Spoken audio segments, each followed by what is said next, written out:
మనం ఎంతకాలం బ్రతుకుతాం? 60 ఏళ్ళు లేదా 80 ఏళ్ళు, పోనీ 100 ఏళ్ళు? జిమ్కి వెళ్తేనో మంచి ఫుడ్ తింటేనో ఆయుష్ పెంచుకోవచ్చని మనం ఇన్నాళ్ళు నమ్ముతూ వచ్చాం. కానీ మీ ఆయుష్ మీ చేతుల్లో లేదు, మీ జన్యువుల్లో రాసి పెట్టి ఉందని చెప్తే మీరు నమ్ముతారా? అవును, మనం పుట్టడమే మన ఎక్స్పైరీ డేట్తో పుడతామా? తాజాగా జరిగిన ఒక షాకింగ్ రీసెర్చ్ ఏం చెప్తుంది? మంచి అలవాట్లు ఉన్నా సరే జీన్స్ బాగోలేకపోతే ఏమవుతుంది?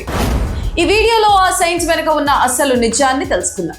ఈ భూమి మీదకు వచ్చిన ప్రతి ప్రాణి ఏదో ఒక రోజు వెళ్ళిపోక తప్పదు. ఇది సృష్టి ధర్మం. కానీ ఆ వెళ్ళిపోయే రోజుని మనం పోస్ట్పోన్ చేయగలమా? సాధారణంగా డాక్టర్లు ఏం చెప్తారు? మంచి ఆహారం, ఎక్సర్సైజ్, మంచి నిద్ర ఉంటే ఎక్కువ కాలం బతకచ్చు అని. కానీ రీసెంట్గా సైన్స్ జర్నల్లో పబ్లిష్ అయిన ఒక స్టడీ మన అంచనాలన్నింటినీ తలకిందులు చేస్తుంది. డెన్మార్క్, స్వీడన్ దేశాలకు చెందిన 100 ఏళ్ల నాటి కవలల డేటా మీద సైంటిస్టులు ఒక భారీ పరిశోధన చేశారు. ఇందులో తేలిన నిజమేంటంటే మనిషి ఆయుర్దాయాన్ని నిర్ణయించడంలో జీన్స్ పాత్రే చాలా కీలకం. గతంలో సైంటిస్టులు ఏమనుకునేవారంటే మన ఆయుష్లో జీన్స్ పాత్ర కేవలం 10 నుంచి 25% మాత్రమే ఉంటుంది అని అనుకునేవారు. మిగతాదంతా మన చేతుల్లోనే ఉందనుకునేవారు. కానీ ఈ కొత్త స్టడీ ప్రకారం మన ఆయుష్లో దాదాపు 55% మన జీన్స్ చేతుల్లోనే ఉందట. అంటే యాక్సిడెంట్లు, ఇన్ఫెక్షన్ల సంగతి పక్కన పెడితే మీరు ఎంతకాలం బతుకుతారు అనేది మీ బాడీలో ఉన్న సాఫ్ట్వేర్, అదే జీన్స్ ముందే డిసైడ్ చేసేస్తుందన్నమాట. ఆ జీన్స్లో లాంగ్ లైఫ్ ఉంటేనే మీరు ఎక్కువ కాలం బతకగలరు. అమ్మయ్యా, అయితే నా జీన్స్ బాగుంటే నేను ఎక్సర్సైజ్ చేయక్కర్లేదా?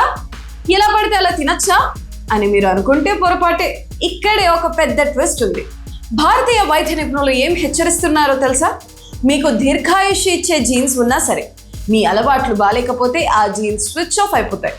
అవును, కాలుష్యం, పౌష్టికాహారం లోపం, షుగర్, ఊబకాయం ఇవన్నీ మీ మంచి జీన్స్ని కూడా చెడగొట్టేస్తాయి. మీ లైఫ్ స్టైల్ సరిగ్గా లేకపోతే మీ జీన్స్లో ఉన్న యాక్టివ్నెస్ తగ్గిపోతుంది. సింపుల్గా చెప్పాలంటే జీన్స్ వాటా 55% అయితే మీ లైఫ్ స్టైల్ వాటా 45%. ఈ రెండు బ్యాలెన్స్ చేసుకున్న వాడే నిజమైన పూర్ణాయుష్కుడు. సో ఫైనల్గా చెప్పేది ఏంటంటే మనం ఎంతకాలం బతుకుతాం అనే బ్లూ ప్రింట్ మన జీన్స్లో ఉండొచ్చు. కానీ ఆ బ్లూ ప్రింట్ చిరిగిపోకుండా కాపాడుకోవాల్సింది మాత్రం మన చేతుల్లోనే ఉంది. మీ జీన్స్ మీకు సపోర్ట్ చేయాలంటే మీరు మీ ఆరోగ్యానికి సపోర్ట్ చేయక తప్పదు. మీ లైఫ్ స్టైల్ ఎలా ఉంది? మీ జీన్స్ మీద మీకు నమ్మకం ఉందా? కింద కామెంట్ చేయండి.